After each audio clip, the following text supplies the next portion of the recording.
اهلا بيكم في حلقه جديده من برنامجكم المفضل يا ترى إيه اللي جرى. معانا ومعاكم النهارده حلقه جديده ومتميزه وخطيره جدا، وكمان زي ما هي خطيره زي ما هي مهمه. حابين نعرف التفاصيل اكتر من الفود بلوجرز محمد السيد.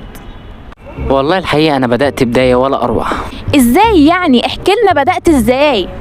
بصراحة أنا كنت في فرح وكنت لابس شيك جدا جدا، وكان معايا صحابي، فطلعت من الفرح وكنت جعان جدا جدا، فرحت مطعم. تمام، كمل. فلمحت المطعم على أول الشارع وكان بيقدم كرشة وفشة وممبار. ها وبعدين؟ المهم دخلت المطعم، بدأت أطلب في أكل خفيف جدا جدا عشان الدايت، وهو الكرشة والفشة والممبار وكميات كبيرة جدا. فشة وكرشة؟ انت شايف يا استاذ محمد ان فشة وكرشة اكل خفيف؟ طبعا يا فندم ده أكل خفيف جدا. الأكل جه وبدأت آكل.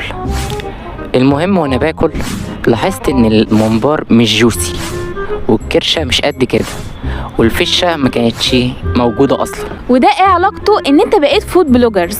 عشان حرفيا مكتسح السوق ومخلص كل الأكل. هايل جدا. هو انت بتاكل زينا يا استاذ محمد؟ والله لحد دلوقتي الناس بتحسدني.